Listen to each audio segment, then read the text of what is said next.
بسم اللہ الرحمن الرحیم۔ سیما آن لائن قرآن اکیڈمی میں ہم آپ کو ویلکم کہتے ہیں۔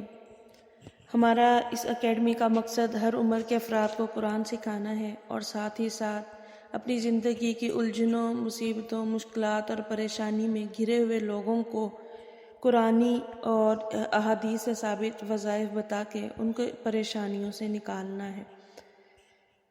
تو آج کے دن آپ کو بتاتے چلیں کہ جو شخص پریشان ہو صرف فجر اور عصر کے وقت یہ ایک کام کر لے، انشاءاللہ العزیز اللہ فرماتا ہے کہ میں پورے دن کے کاموں میں اس کے لیے کافی ہو جاؤں گا، اس کا مددگار بن جاؤں گا۔ اب کرنا کیا ہے کہ فجر کے بعد اور عصر کے بعد استغفار کریں، کثرت سے استغفار کریں، قرآن کی تلاوت کریں، تسبیحات کریں، کوشش کریں کہ ہمارا یہ وقت نیکی کے کاموں میں گزرے۔ تو اللہ فرماتا ہے، حدیث قدسی ہے کہ اے ابن آدم، اگر تو صبح اور شام، فجر اور عصر کے بعد میری یاد میں مشغول رہے گا تو جو درمیان کا وقت ہے، یعنی فجر سے عصر اور عصر سے فجر تک کا، میں اس کے درمیان تیرے سارے کاموں میں تیرے لیے کافی ہو جاؤں گا۔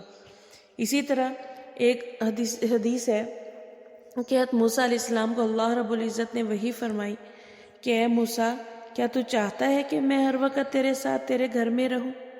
تو موسیٰ علیہ السلام سجدے میں گر گئے، کہا اللہ یہ کیسے پوسیبل؟ تو اللہ رب العزت نے فرمایا، میرے پیارے موسیٰ، جس گھر میں میرا ذکر کیا جاتا ہے میں اس گھر میں ہوتا ہوں، اور اگر تم ہر وقت میرا ذکر کرو گے تو میں ہر وقت تمہارے ساتھ تمہارے گھر میں ہوں۔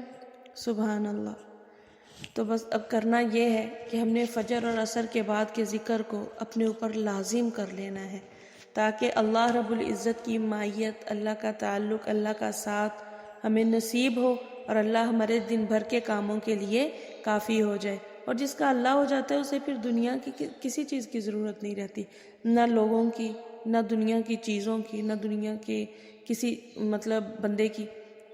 تو بس پھر اللہ جس کے لیے کافی ہو جاتا ہے اس کے تو نصیب جاگ جاتے ہیں۔ تو انشاءاللہ العزیز یہ عمل ہم نے کر کے اللہ رب العزت سے اپنے تعلق کو اچھا بنانا ہے۔ جزاک اللہ۔ السلام علیکم۔